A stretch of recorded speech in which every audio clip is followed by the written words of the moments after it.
one idea that I think if you can take home anything, it's that given how high the stakes are and how fast everything's changing, how should we proceed, right? What's the best way to even think our way through this?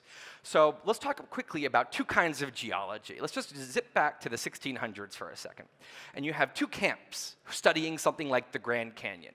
You've got what we can call the flood geologists, who were convinced that the Earth is 6,000 years old because the Bible says so, and therefore, everything they observed had to be reconciled with that axiom.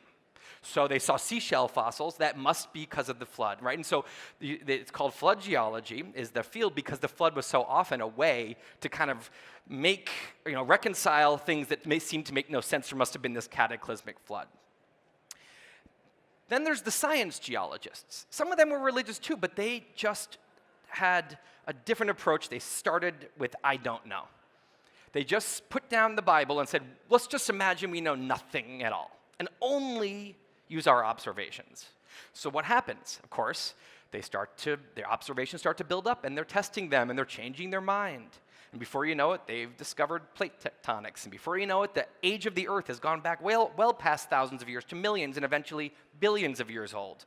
And so they were actually at the bottom of a mountain of knowledge that they just have climbed for 300 years. Meanwhile, the flood geologists never made it off the bottom of the mountain because they had an axiom that was like a piece of baggage they couldn't put down, and it was holding them back. And I think a lot of people in this room, whether you're religious or not, you probably identify with the science geologist. You say, that's how I reason, right? I'm an evidence-based person. But the truth is, we're all flood geologists in a lot of areas of our thinking. It's just human nature. Now, this you can generalize to the concept of reasoning from first principles versus reasoning by analogy. And so reasoning from first principles is what the science geologist did. First principles is a physics term, right? It means you look at the actual axioms that you know to be true, that you have evidence for. And those are your puzzle pieces that you use to construct a conclusion.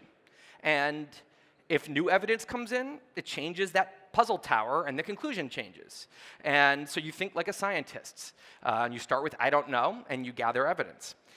Reasoning by analogy is when you take an existing conclusion out in the world. Maybe it's your previous ideas. Maybe it's your parents' ideas or your friend. Or maybe it's just conventional wisdom.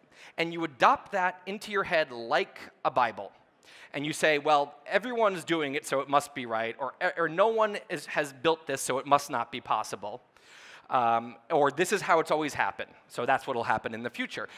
Reasoning by analogy is great. It's a great human shortcut. It allows us to, reasoning from first principles is hard. It takes a lot of mental effort and time to reinvent the reasoning wheel every time you're trying to make a decision. So we have this great tool. We can take other people's hard-earned knowledge and we can copy it into our brain, except when times are changing really quickly and when it's really important moments, and this, by the way, goes for outside of work as well, like just how you raise your kids, who you marry, where you live, really core fundamental things.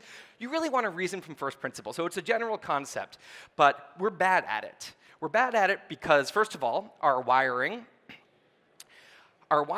is, we're all primates that are built to be living in 30,000 BC, right? That's where we're supposed to be. Biology doesn't change very quickly. So if our civilization just springs up, we're still wired for the other world, and we've been kind of kidnapped out of our home forest and dropped into this advanced civilization when things move quickly. Back where we were wired for, your great-great-great-great-grandmother lives basically the same life you did. Remember the caveman on page 621, maybe on the same piece of land, right? 10 generations in a row. So conventional wisdom was wise. If someone's telling you, don't eat that berry, that's a good thing to listen to, because so people learn that the hard way. So what the tribe thought was actually a good thing to trust and listen to over your own reasoning, because that's based on generations of trial and error, accumulated trial and error.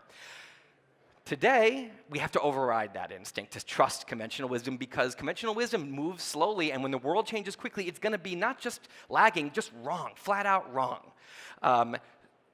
Meanwhile, it's even harder because the way we're brought up does not help us here. Kids play the why game, right? And you say, you have to put on your boots. Why? Because you have to go outside. Why? Because it's cold and winter and the sun's tilt and all these different things. And you want to kill them. And so you say, because I said so. But what's the kid actually doing? The kid is actually, you're giving them a conclusion, and they're trying to get to the bottom of the tower and find the first principles. That's the natural instinct. I want to understand how this conclusion was built. It's a great instinct, and it's shut down by our parents, by teachers, by broader society. Why game, because I said so, is kind of the concrete floor, and it just blocks that exploration. And what are you taught? Listen to the authority.